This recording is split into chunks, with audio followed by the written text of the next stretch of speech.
오늘의 말씀은 사무엘상 14장 24절부터 35절까지 말씀입니다. 이날에 이스라엘 백성들이 피곤하였으니 이는 사울이 백성에게 맹세시켜 경계하여 이르기를 저녁 곧 내가 내 원수에게 보복하는 때까지 아무 음식물이든지 먹는 사람은 저주를 받을지어다 하였음이라. 그러므로 모든 백성이 음식물을 맛보지 못하고 그들이 다 수풀에 들어간즉 땅에 꿀이 있더라. 백성이 수풀로 들어갈 때에 꿀이 흐르는 것을 보고도 그들이 맹세를 두려워하여 손을 그 입에 대는 자가 없었으나 요나단은 그의 아버지가 백성에게 맹세하여 명령할 때에 듣지 못하였으므로 손에 가진 지팡이 끝을 내밀어 벌집에 꿀을 찍고 그의 손을 돌려 입에 대매 눈이 밝아졌더라. 그때에 백성 중 한 사람이 말하여 이르되 당신의 부친이 백성에게 맹세하여 엄히 말씀하시기를 오늘 음식물을 먹는 사람은 저주를 받을지어다 하셨나이다. 그러므로 백성이 피곤하였나이다 하니 요나단이 이르되 내 아버지께서 이 땅을 곤란하게 하셨도다. 보라, 내가 이 꿀 조금을 맛보고도 내 눈이 이렇게 밝아졌거든. 하물며 백성이 오늘 그 대적에게서 탈취하여 얻은 것을 임으로 먹었더라면 블레셋 사람을 살육함이 더욱 많지 아니하였겠느냐. 그날에 백성이 믹마스에서부터 아얄론에 이르기까지 블레셋 사람들을 쳤으므로 그들이 심히 피곤한지라. 백성이 이에 탈취한 물건에 달려가서 양과 소와 송아지들을 끌어다가 그것을 땅에서 잡아 핏째 먹었더니 무리가 사울에게 전하여 이르되 보소서, 백성이 고기를 핏째 먹어 여호와께 범죄하였나이다. 사울이 이르되 너희가 믿음 없이 행하였도다. 이제 큰 돌을 내게로 굴려오라 하고 또 사울이 이르되 너희는 백성 중에 흩어져 다니며 그들에게 이르기를 사람은 각기 소와 양을 이리로 끌어다가 여기서 잡아먹되 핏째로 먹어 여호와께 범죄하지 말라 하라 하매 그 밤에 모든 백성이 각각 자기의 소를 끌어다가 거기서 잡으니라. 사울이 여호와를 위하여 제단을 쌓았으니 이는 그가 여호와를 위하여 처음 쌓은 제단이었더라. 오늘 본문에는 사울 왕의 경솔한 맹세가 등장하죠. 사울 왕이 블레셋과의 그 중요한 전쟁에서 이런 명령을 내립니다. 저녁 곧 내가 내 원수에게 보복하는 때까지 아무 음식물이든 먹는 사람은 저주를 받을지어다. 자, 맹세가 딸린 명령이에요. 자, 무슨 뜻입니까? 오늘 저녁까지 전쟁을 우리가 수행해야 되는데 아무래도 그때는 뭐 조명탄이나 이런 것이 없으니까 해가 저물면 전투하는 것이 사실상 불가능하지 않겠습니까? 그러니까 오늘 저녁까지 전쟁을 끝낸다.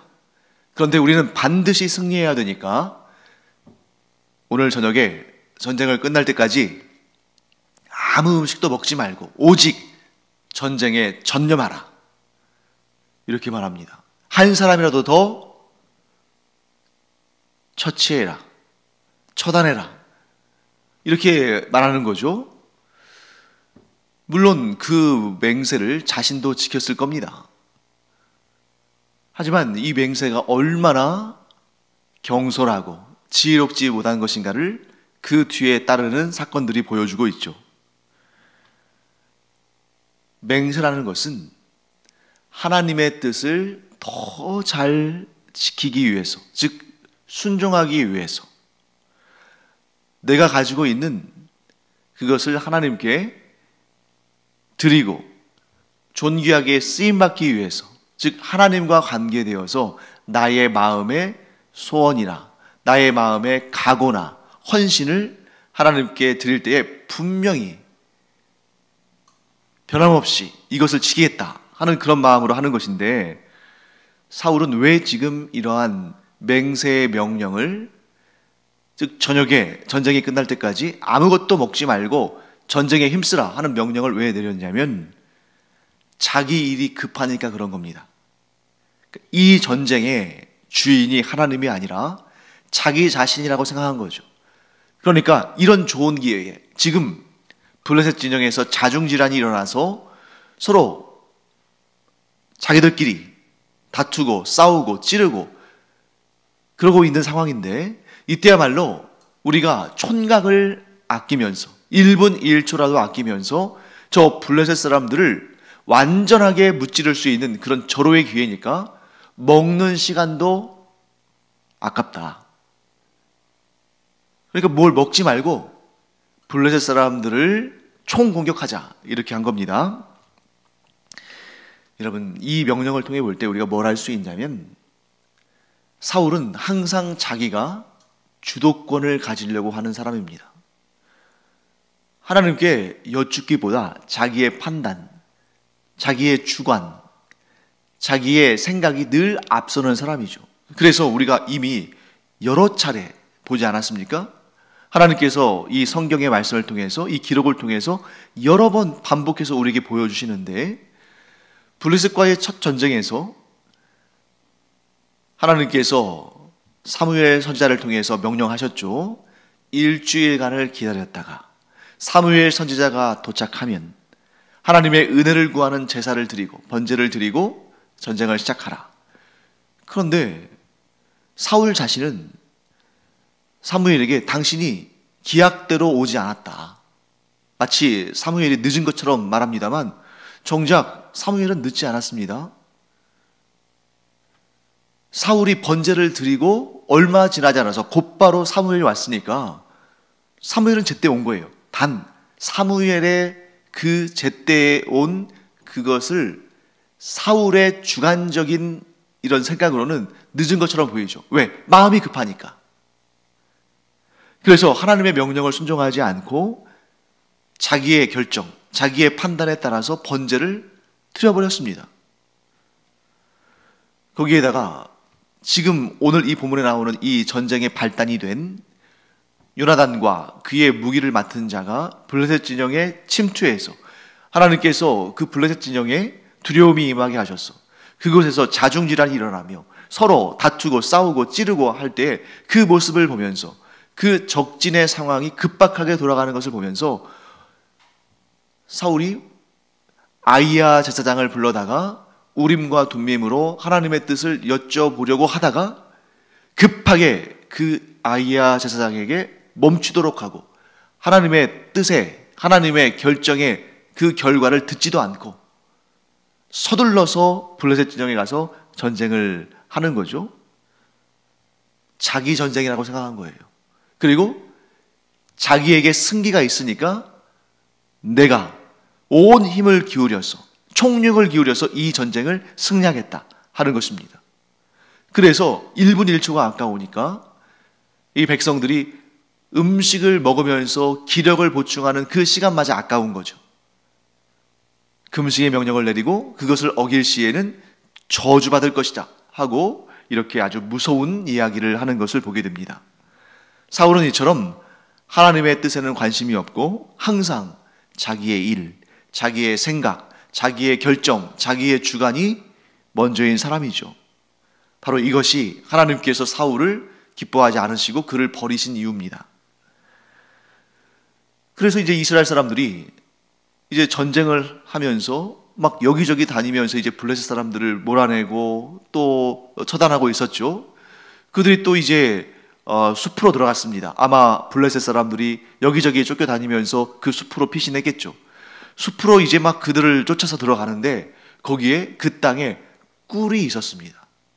우리가 하나님께서 가나안 땅을 이스라엘 백성들에게 주실 때에 뭐라고 말씀하시냐면 젖과 꿀이 흐르는 땅이다, 이런 표현을 쓰잖아요. 하나님께서 젖과 꿀이 흐르는 땅이다 이렇게 말씀하시는데 실제로 이스라엘은 꿀이 흐르는 땅이 있다는 거죠.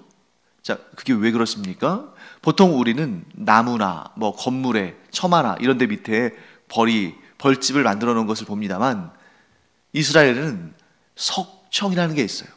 그래서 세례 요한이 메뚜기와 석청으로 끼니를 해결했다, 이런 내용이 성경에 나오죠. 석청, 바위 틈이나 또는 이렇게 이 흙더미, 그런 어떤 숨을 수 있는 벌들이 이렇게 자기 몸을 숨길 수 있는 그런 곳에 벌집을 그 땅 지면에 두고 거기에서 꿀이 가득 차면 꿀이 흘러내린다는 거죠. 그러니까 이 이스라엘 백성들이 그 수풀에 들어갔는데 거기에 마침 석청이 있어서 꿀이 흘러내리는 그런 모습을 봤습니다. 그런데도 먹지를 못하는 거예요. 왜? 사울이 저주의 맹세로 아무 음식도 먹지 못하도록 명령을 내렸으니까. 그런데 그 명령을 듣지 못한 사람이 딱 2명 있었죠. 이스라엘 전체에서 이 사울왕의 그 저주의 맹세의 그 명령을 듣지 못한 사람이 2명 있었는데, 한 명은 아이러니하게도 사울의 아들인 요나단, 그리고 다른 한 명은 이 요나단의 무기를 드는 그의 부관이었죠. 요나단이 땅 위로 꿀이 흐르는 것을 보고 그가 그것을 찍어 먹습니다. 그랬더니 그의 눈이 밝아졌어요. 그러니까 너무 지치고 힘들고 탈진한 상태였는데 그 단 꿀을 먹으니까 에너지가 보충이 돼서 눈이 밝아지고 기력이 다시 돋았다 하는 것입니다. 그런데 그때 어떤 이스라엘 사람이 당신의 아버지 사울 왕이 이리저리 저녁 때까지 음식을 먹는 자는 저주를 받을 것이라고 맹세의 서약, 맹세의 명령을 내렸습니다 하는 그런 얘기를 들려줍니다. 그때 아마 요나단은 등골이 오싹했겠죠. 아무리 자신이 왕자라 할지라도 왕의 명령을 거역했으니까. 그런데 사실 요나단은 그 아버지의 명령을 자기가 어겼다는 그 두려움보다는 아버지의 그 경솔한 명령 때문에 백성들이 고생한 것에 대한 그 사실에 대해서 마음이 아팠습니다. 한탄을 한 거예요. 그 내용이 29절과 30절에 나오죠. 요나단이 이르되 내 아버지께서 이 땅을 곤란하게 하셨도다. 보라, 내가 이 꿀 조금을 맛보고도 내 눈이 이렇게 밝아졌거든. 하물며 백성이 오늘 그 대적에게서 탈취하여 얻은 것을 임으로 먹었더라면 블레셋 사람을 살육함이 더욱 많지 아니하였겠느냐. 아버지의 결정이, 아버지의 그 맹세의 명령이 얼마나 백성들에게 좋지 않은 결과를 가져오고 또 이 전쟁 자체에도 좋지 않은 결과를 가져왔는지 요나단이 그것을 파악하고 한탄했다는 겁니다. 아버지의 그 경솔한 명령, 아버지의 그 지혜롭지 못한 명령이 얼마나 이스라엘에게 손해를 가져왔는가. 첫째는 이스라엘 백성들이 그것 때문에 너무 육신이 지쳐서 아무것도 먹지 못하니까 괴로웠고, 또한 그들이 음식을 조금이라도 먹고 기력을 보충하고 전쟁했다면 오늘 지금의 이 상황보다 훨씬 더 큰 승리를 거둘 수 있었을 텐데 하고 한탄한 것입니다. 뿐만 아닙니다. 이 사울의 경솔한 명령은 더 나은 결과를 가져올 수 있는데 그렇게 하지 못한 것뿐만 아니라 심지어 이스라엘 백성들을 범죄하게 만들었다는 거죠. 32절부터 34절까지 이스라엘 백성들이 행한 일을 본문은 이렇게 기록하고 있습니다. 백성이 이에 탈취한 물건에 달려가서 양과 소와 송아지들을 끌어다가 그것을 땅에서 잡아 핏째 먹었더니 무리가 사울에게 전하여 이르되 보소서, 백성이 고기를 핏째 먹어 여호와께 범죄하였나이다. 자, 어떻게 된 일입니까? 아마 지금 이 백성이 그 탈취한, 그러니까 승리했으니까 전리품으로 소, 양, 염소 이런 것들을 또 빼앗아 왔겠죠. 그런데 그것을 잡아서 핏째 먹었다는 거예요. 물론 지금 이 이스라엘 백성들이 이 가축들을 잡아 먹은 것은 아마도 전쟁이 끝난 다음에 저녁, 즉 사울의 저주의 맹세는 저녁 때까지 먹지 말라는 거잖아요. 해가 질 때까지는 아무 음식도 먹지 말라. 그러니까 이 사람들이 너무 배가 고프고 탈진하고 힘들지만 그래도 그 저주의 맹세를 담은 명령이, 사울왕의 명령이 너무 두려워서 아마 힘들지만 저녁 때까지, 즉 해가 질 때까지는 참았을 거예요. 그런데 이제 그 저주의 맹세의 시간이 지나고 나서 이들이 너무 배가 고프니까 어떻게 했다는 거죠? 그 가축을 잡아서 그 이스라엘의 율법이 정한 대로 피를 다 빼내고 그 고기를 먹는 그러한 시간을 기다릴 수 없었다는 거죠. 왜? 피를 뺄 때는 시간이 필요하니까. 그러니까 너무 배가 고프니까 피를 빼지도 않고 피째 그 고기를 먹는 그러한 일을 벌인 겁니다. 여러분, 율법에 하나님께서 피째 먹지 말라고 명령하셨죠. 그러면 지금 이 이스라엘 백성들은 누구의 명령을 어긴 것입니까?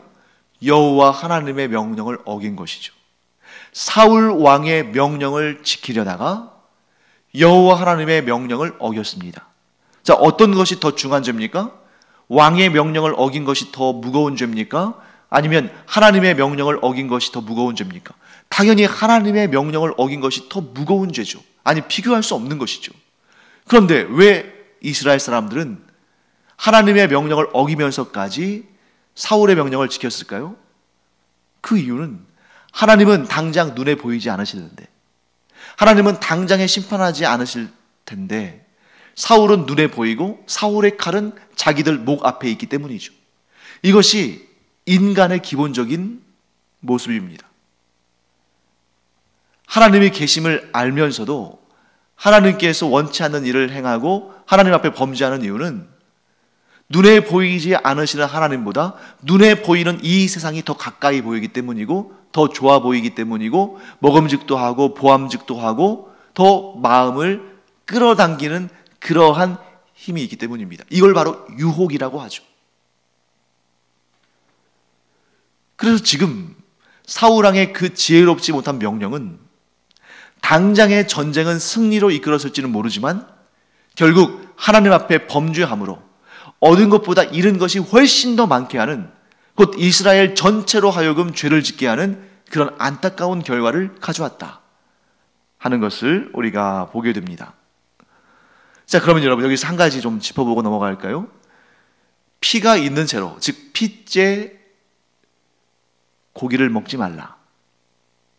자, 이 규정은 언제 나온 규정일까요? 피째 짐승의 고기를 먹지 말라 하는 이 규정은 하나님께서 시내산에서 율법을 주시는 그때 훨씬 이전부터 주신 아주 그 오래된 그러한 하나님의 명령입니다. 언제 이 명령을 주시냐면 노아의 홍수, 여러분 아시죠? 노아의 홍수, 아담 이후에 이 세상의 죄악이 관영하니까 하나님께서 모든 사람들을 다 심판하시고 노아의 가족들 8명만 남겨놓으시고 그들을 통해서 인류를 재출발하게 하신 그 노아의 홍수 사건, 그것과 연관이 됩니다. 자, 노아의 홍수가 그치고, 비가 그치고 홍수가 이제 다 끝났습니다.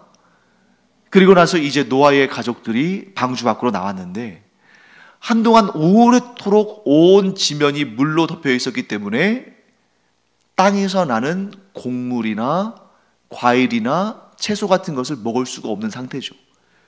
그러니까 하나님께서 무엇을 허락하시냐면 육식을 허락하십니다. 왜? 방주 안에는 짐승들이 타고 있었고 그 짐승들 가운데는 먹어도 좋은 짐승들도 많이 있었죠. 그리고 또 그 방주 안에 있으면서 그 짐승들이 또 새끼도 많이 낳고 해서 많이 수도 불어나고 해서 이 8명이 충분히 육식을 할 수 있을 정도의 그러한 또 상황은 되었습니다.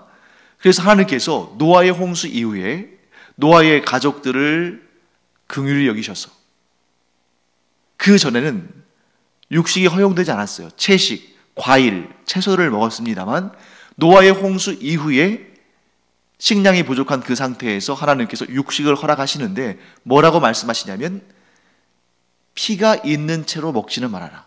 즉 피째 먹지는 말아라. 왜냐하면 생명은 피에 있기 때문이다. 이렇게 말씀하십니다.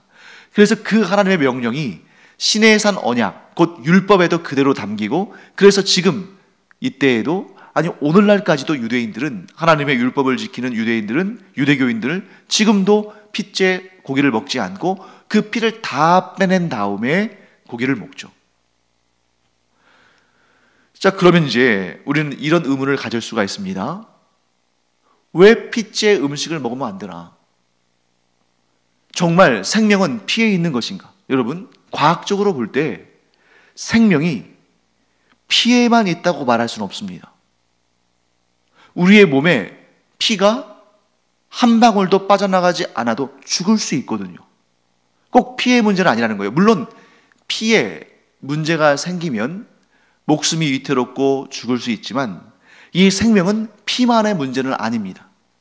그런데 왜 하나님은 생명은 피에 있다 라고 말씀하셨을까? 하나님께서 과학적 지식이 없으셔서 그렇게 하셨을까요? 아니죠. 과학이라는 것은 하나님의 창조 질서를 찾아가고 깨달아가는 학문 아닙니까? 그러니 과학이 하나님의 뜻을, 하나님의 방식을, 하나님의 질서를, 하나님의 솜씨를 알아가는 것이지 하나님께서 과학을 배우시는 것이 아니죠. 그러므로 생명은 피에 있다라는 말씀은 이런 물리적인 피와 물리적인 생명에 관한 내용이 아니라는 것을 우리는 알아야 됩니다. 물리적인 것으로 따진다면 생명은 피에만 있는 것이 아니에요. 복합적입니다. 유기적입니다. 피도 있어야 되고 신경도 있어야 되고 에너지 공급도 있어야 되고 또 순환도 있어야 되고 또 뇌도 있어야 되고 너무나 다양한 것들이 다 유기적으로 모였을 때 생명이 이루어지는 거죠. 하나님께서 생명은 피에 있다라는 말씀은 어디에서 극적으로 하나님께서 그 구약의 생명은 피에 있다는 말씀을 정확하게 우리에게 보여주시냐면 예수 그리스도의 십자가의 보혈, 예수님께서 십자가의 보혈을 흘리심으로 그 보혈이 우리의 죄값을 갚고 우리가 죄사함 받고 영원한 생명, 영생의 구원을 얻게 된 것을 통해서 보여주신 것입니다. 예수 그리스도의 피를 통해 우리는 영원한 생명을 얻었다. 곧 생명은 피에 있다는 말씀은 물리적인 피, 물리적인 생명을 말씀하신 것이 아니라 우리를 구원하실 방법으로 예수 그리스도의 그 피의 희생, 그 보혈의 공로를 말씀하시는 것이고, 그것을 예수님께서 이 땅에 내려오시기 전에, 강상하시기 전에 이미 우리가 알 수도 없는 그 영원한 때에 하나님께서 그 원리를 이미 결정하셨다는 거죠. 그리고 나서 하나님께서 노아에게도 그 뜻을 보여주시고 모세에게도 그 뜻을 보여주시고 이스라엘 백성들과 언약을 맺으실 때 그 뜻을 알리시고, 그래서 지금까지도 이스라엘 그 유대교인들은 핏째 먹지 않는 것입니다. 그런데 우리는 그러면 왜 뭐 선짓국이든 뭐든 핏째 먹는 것을 허용하는가? 왜 기독교인들은 유대교인들과 달리 피를 먹어도 뭐라고 하지 않고 무방한가? 네, 우리는 피로 인한, 예수 그리스도의 피로 인한 구원의 완성을 경험한 사람이기 때문에 율법의 모든 요구를 예수님께서 그 십자가에서 다 완성하셨기 때문에 더 이상 우리는 또 다른 피에 의한 구원, 또 다른 피에 의한 하나님의 깨우치심 필요가 없는 겁니다. 왜? 우리는 예수 그리스도의 보혈로 구원을 완성했기 때문이다. 그래서 이제는 우리에게는 그런 규정 자체가 요구되지 않는 것이죠. 바로 여기에서 우리가 예수 그리스도의 피와 함께 하나님께서 피에 담으신 구원의 계획을 우리가 알게 되는 것입니다. 자, 이제 마지막으로 35절 말씀 볼까요? 사울이 여호와를 위하여 제단을 쌓았으니 이는 그가 여호와를 위하여 처음 쌓은 제단이었더라. 사랑하는 성도 여러분, 사울이 여호와를 위해서 제단을 쌓은 것은 잘한 일입니다. 사울이 뭐 이런저런 허물이 많고 문제가 많습니다만 일단 그가 여호와 하나님을 위해서 제단을 쌓고 제사를 드렸다는 것은 잘한 일이에요. 그런데 잘한 일은 잘한 일이라고 칭찬하는 것이 마땅하지만 마음이 좀 언짢습니다. 왜냐하면 좀 전에도 말씀드렸습니다만 사울은 하나님의 명령에 불순종해서 블레셋과의 전투를 앞두고 하나님의 명령을 어기고 사무엘이 오기 전에 자기 자신이 하나님께 번제를 드리고 전쟁에 출전하려고 했죠. 또한 지금 오늘 이 승리를 거둔 이 블레셋과의 전투에서도 그 전쟁에 나가야 되느냐 말아야 되느냐 지금 출전해야 되느냐 기다려야 되느냐 하는 것을 아히야 제사장을 통해서 하나님께 여쭙는 도중에 그 적진에서의 상황이 급박하게 돌아가는 것을 보고 야 지금 쳐야겠다 하는 마음에 그 아히야 제사장이 지금 우림과 둠밈으로 하나님의 뜻을 여쭙고 있는 그 도중에 그 손을 거두도록 즉 멈추도록 하나님의 뜻을 묻지 말라고 하고 서둘러서 전쟁터로 나가는 것을 보게 됩니다. 뭐예요? 하나님이 주인이 아니라 자기가 주인인 것처럼 이 전쟁의 결정권자가 하나님이 아니라 자기인 걸로 여기고 마음이 급한 거죠. 자기 일이 우선인 거죠. 하나님의 뜻보다 자기 일이 우선이고 하나님의 뜻보다 자기의 생각, 자기의 결정, 자기의 판단이 우선인 사람입니다. 그래서 내 뜻을 먼저 하고 그 다음에 하나님의 일을 돌보겠다. 자, 여러분 그 전까지는 여호와 하나님께 제단을 쌓지 않던 사울이 블레셋과의 전쟁에서 승리를 한 다음에야 여호와 하나님께 제단을 쌓습니다. 물론 어떤 분은 이렇게 생각할 수도 있겠죠. 전쟁 중에 블레셋과의 대치하는 상황 가운데 그 정신산란하고 분주하고 또 뭐 이런저런 생각으로 복잡한데 침착하게 어떻게 여호와께 단을 쌓고 그러겠습니까?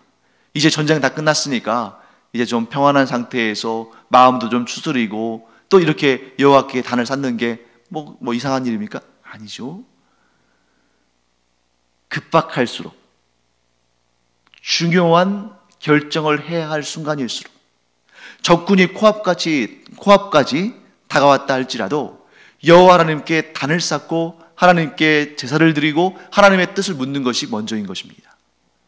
사랑하는 성도 여러분, 우리가 세상을 살아갈 때 얼마나 분주한 일들이 많아요.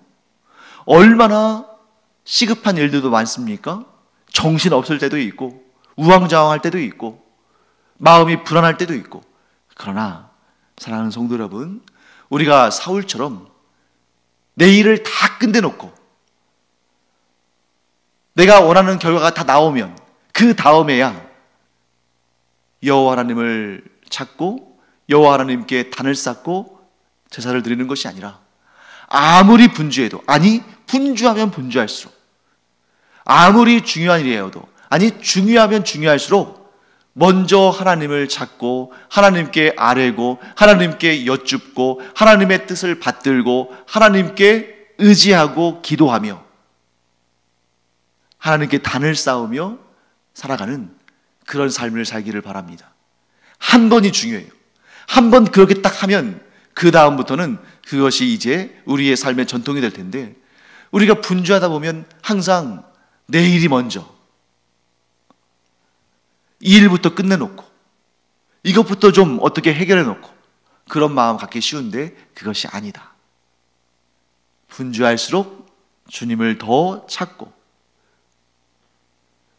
내 마음이 소란스러울수록 더 주님 앞에 마음을 내려놓음으로 하나님의 은혜와 힘과 능력과 평강이 우리의 삶 가운데에 임하는 그러한 은혜를 누리는 우리가 되기를 간절히 축원합니다. 기도하겠습니다. 하나님, 사울은 항상 자기 자신이 먼저, 자기 일이 먼저, 자기 뜻이 먼저인 사람이었으나 저희는 그런 삶을 살지 않기를 원합니다. 분주함 속에서도, 어렵고 힘든 고난 속에서도, 중요한 결정의 순간에도, 낙심할 만한 그러한 좌절의 시간에도 먼저 하나님을 찾고 하나님께 기도하고 하나님께 구하며 하나님만을 의지하는, 그리고 하나님만을 경배하는 저희들 되게 하여 주시옵소서. 그러한 자에게 하나님께서 평안을 주시고 승리를 주시고 상을 주시고 복을 주실 줄 믿습니다.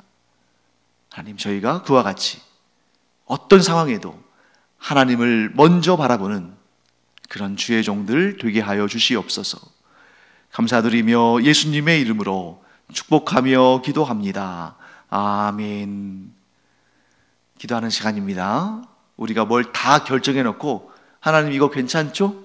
도와주세요. 이게 아니라 모든 문제들을 하나님 앞에 내려놓고 하나님의 선하신 인도하심과 하나님의 답을 구하는 그런 우리가 되기를 축원합니다. 기도하겠습니다.